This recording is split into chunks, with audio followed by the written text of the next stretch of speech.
Dans ma dernière vidéo, je vous parlais un petit peu des choses à savoir avant de partir au Québec. Et bien maintenant, je vais vous parler des deux villes que j'ai principalement visitées et on va parler aujourd'hui de Montréal.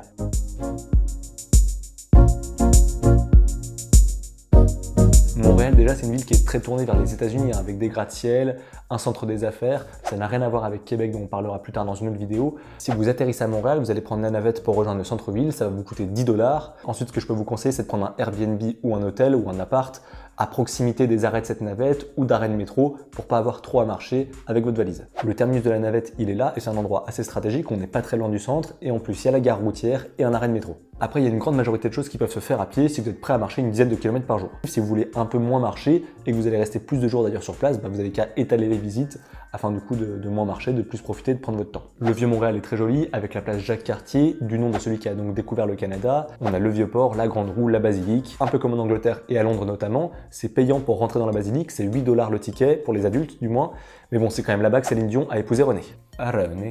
En parlant de Céline, Schwartz, qui est une boucherie hébraïque, se vante de l'avoir accueilli pour lui proposer son fameux smoked meat. Grosso modo, c'est un sandwich traditionnel québécois avec du pain, de la moutarde et de la viande fumée. Vu que l'adresse est très réputée, il y a souvent beaucoup de monde, une file d'attente devant la boutique, parce qu'on ne peut pas vraiment parler de restaurant, c'est des petites tables de comptoir où on est alignés les uns à côté des autres, on est même plusieurs à la même table même si on ne se connaît pas, c'est pas forcément un restaurant, donc c'est pas non plus là-bas que vous allez faire un dîner aux chandelles. Vous êtes un peu vite expédié à mon goût et il y a même une taxe que vous devez payer si vous décidez de partager la même assiette. Schwartz par contre c'est pas dans le Vieux-Montréal, le Vieux-Montréal dont je vous parlais, donc l'hôtel de ville, la place Jacques-Cartier, la Basilique, le Vieux-Port, tout ça honnêtement vous pouvez le faire en une demi-journée, voire une petite journée en prenant votre temps et en mangeant sur place. Ensuite une autre partie de la ville que vous pouvez faire en une demi-journée ou une petite journée également selon votre convenance, c'est de faire le quartier et les environs du Mont-Royal. Ça c'est dans le nord de la ville, vous pouvez donc monter sur le Mont-Royal qui a donné son nom à Montréal. Il y a un très beau panorama style carte postale sur la ville, le lac aux castors, des écureuils, des ratons laveurs et de très belles balades à faire en forêt. Et puis en redescendant ensuite pour aller manger, vous allez découvrir le quartier du Plateau. C'est le quartier des expatriés français qui font d'ailleurs grimper les prix de l'immobilier, c'est un quartier un peu tendance avec des maisons très colorées, pareil c'est très instagrammable. Il y a beaucoup de boutiques et de restaurants, notamment la Banquise qui est un restaurant de poutine qui est censé être très connu. Dans certains guides pour touristes, on dit même que c'est là qu'on mange la meilleure poutine de la ville. Alors il y a beaucoup de choix, il y a même une poutine végétarienne et une végane il me semble, il y a des bières artisanales, locales, maison, mais par contre avec du recul, et pour avoir fait du coup la comparaison avec d'autres poutines, du coup maintenant j'ai un petit peu d'expérience, le fromage à grains, de mémoire, il ne faisait pas squeak quick sous la dent, ce qui est pourtant un b.a.-ba. Ah quelle erreur!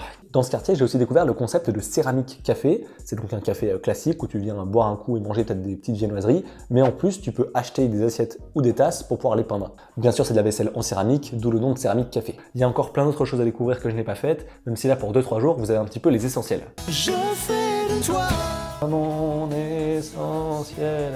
Il y a le jardin olympique à visiter, vous pouvez aussi monter sur la tour du stade olympique qui a été construit pour les JO 76 afin d'avoir une vue sur la ville. C'est sur ce terrain que l'Impact de Montréal, le club de foot, enfin de soccer comme on dit là-bas, joue ses matchs de MLS. En sport un peu plus typique, vous avez le hockey sur glace puisque c'est en Amérique que vous avez le meilleur championnat du monde. Et le club de Montréal s'appelle les Canadiens.